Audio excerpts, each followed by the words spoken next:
Romantiskas attiecības, kuras pāraug investīciju krāpšanā. Iepazinos ar vienu jaunu meiteni Facebookā.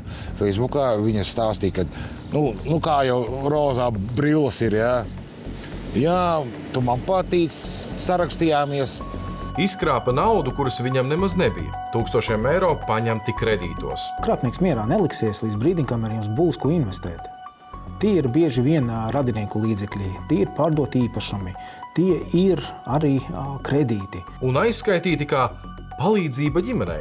Es nezinu, vai tu zini, David, vienreizējā bankas karte ir tāda.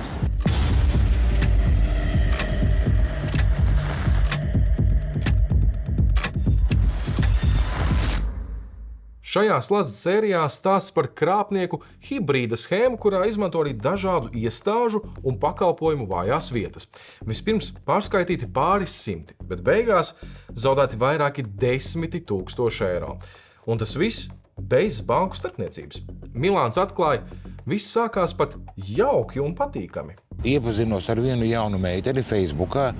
Viņa stāstīja, ka kā jau rozā brilles ir, jā, tu man patīc, sarakstījāmies. Un tad viņi uzreiz, tu vari man nosūtīt savu telefonu numuriņu.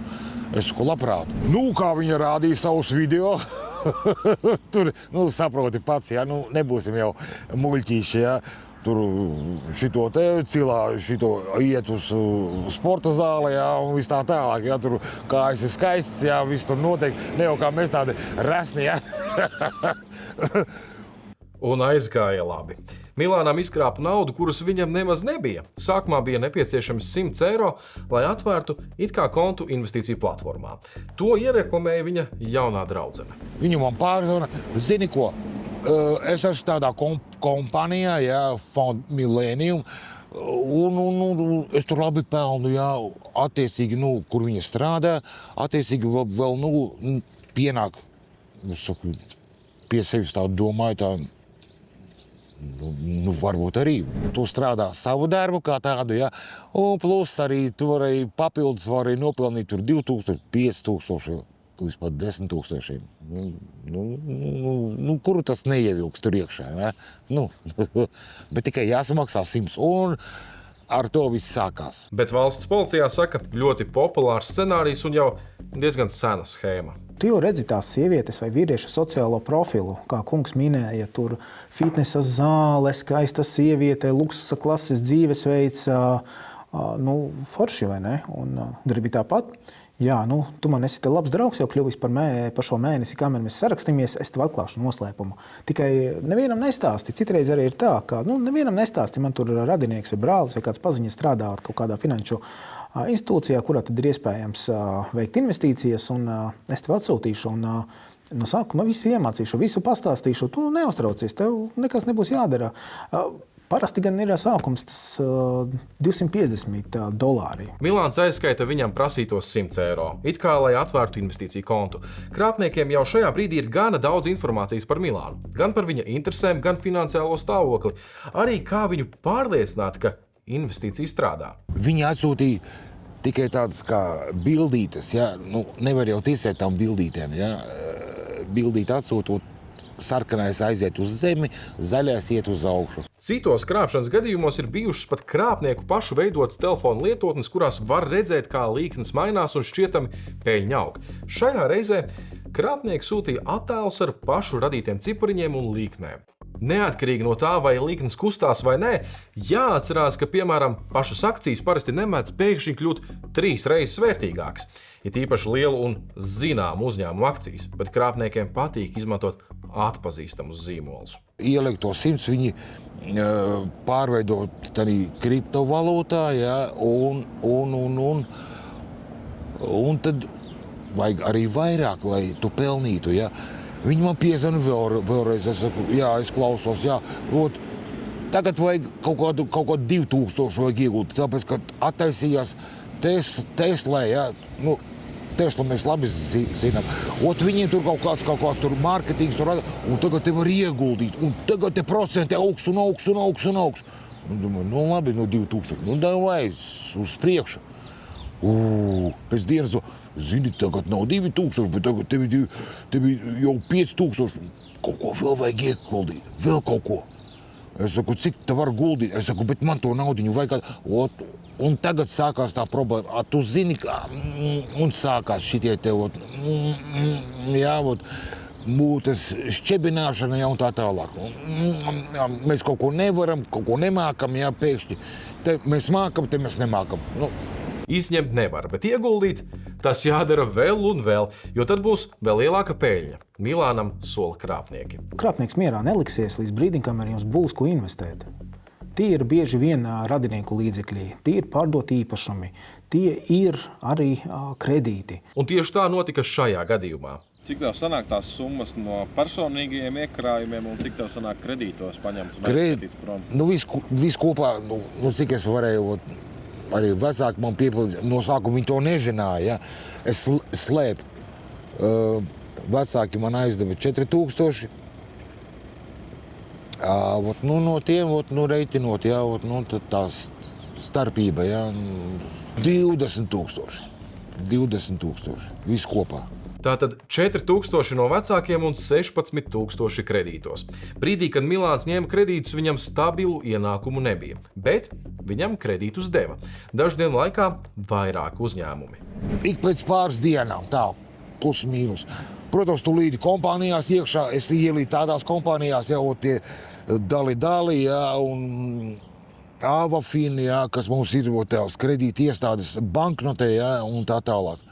Es viņiem esmu tagad parādā, bet es viņiem nevaru atdot. Es viņiem visiem uzrakstīju, ka es esmu tagad bez darba un es nevaru. Viņiem tad vienalga, jā, maksā un miers. Dažu nedēļu laikā kredītos paņemti 16 000, ko aizskatīt krāpniekiem.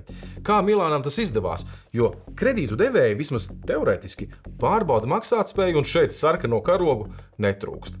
Krāpnieki viņu pārliecināja, ka jāizmanto nebanku kredītu devēji. Krāpnieki ir izpētījuši arī Latvijas šos kredīta aizdevējus, zina, kuros ļoti ātri tad var tikt pie šiem finansiālajiem labumiem. Varbūt ir pat tādi, kur mēs nosaukumus nezinām, bet krāpnieks noteikti zina.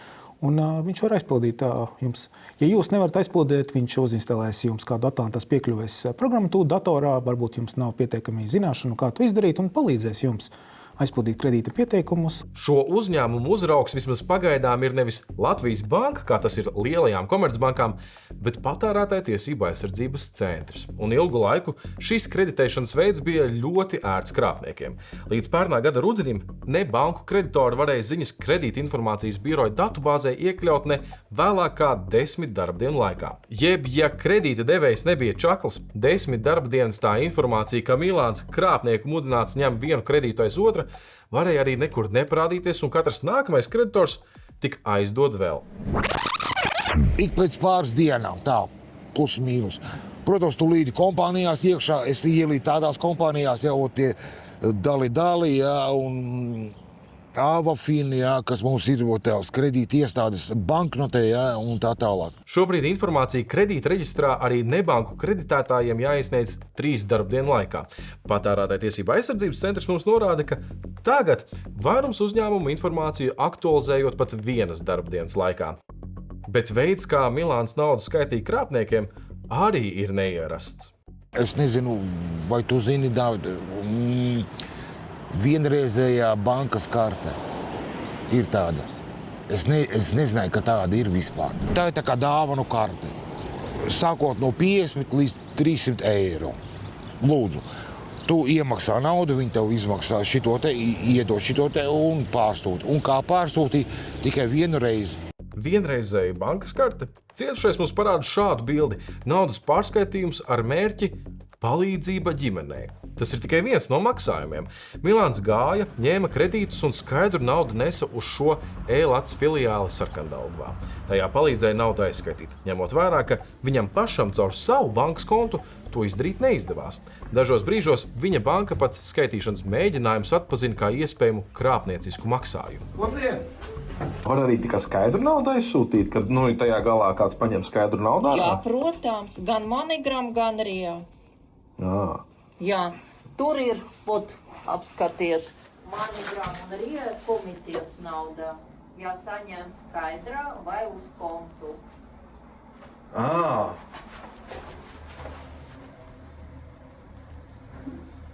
Skaidrs. Viņam kaut kādi limiti, cik daudz var skaitīt? Cik viņš vēlās? Nu, viņš vēlās 4000. Nu, it kā jā. Bet var arī vairāk, ja? Nu, es nezinu, katram ir savi ierobežojumi. Viņam ir jāatnāc ar dokumentu, ievadīsim, visu apskatīsim un pateiksim, kas vajag. Šo pakalpojumu sauc par naudas pārvadājumu. Var pārsūtīt skaidru naudu, kur otrā galā, tādā pašā filiālē, kāds pasakot PIN kodu varēs saņemt. Vai veikt arī starptautisku maksājumu. Bankas konts nav nepieciešams.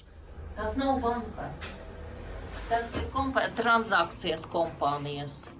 Naudas pārveduma. Tas nav bankā. Nu jā.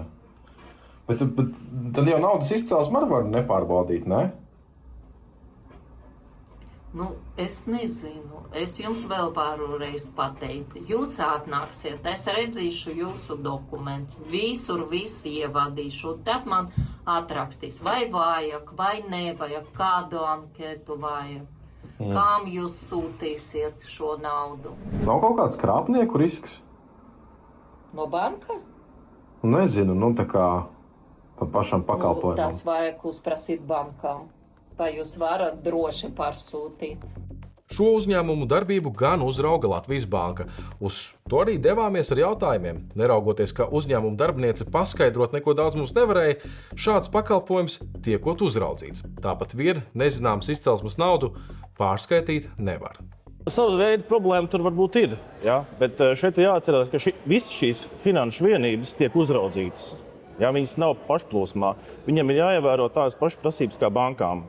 Ir personas identifikācija, jānoskaidro darījuma mērķis, arī kam jūs skaitat naudu. Personas tiek pārbaudītas dažādu veidu sarakstos. Ja? Viss notiek ļoti līdzīgi kā darījumiem caur kontu. Atcerieties, kas bija rakstīts maksājumu mērķī. Palīdzība ģimenei. Tas, lai šis darījums raisītu mazāk aizdomas. Viņš jau ir instruēts, kas viņam ir jādara, kas viņam ir jāsaka, lai viņam uzdotu pēc iespējas mazāk jautājumus. Un maksājums tika veikts uz kādu citu, fiziskas personas kontu. Iespējams, ka naudas mūļa kontu vai cita cietušā kontu, kurš ir ar mieru saņemt nezināmas izcelsmes naudu, riskēt ar kriminālu atbildību, lai atgūtu kaut nedaudz no izkrāptā. Ir bijuši gadījumi, ka it kā jūs saņemiet atpakaļ naudu no platformas, ja? Bet tas ir cits cilvēks, cita cilvēka vārds, uzvārds un dati. Un jūs arī nesaprotat, kas tas par maksājumu. Un tad krāpnieks, protams, jūs atkal apvārdo, ka jā, jūs taču gribējāt izņemt naudu, rekur būs un tā tālāk, lai gan tas ir vienkārši finanšu labumi jau no cita cietušā.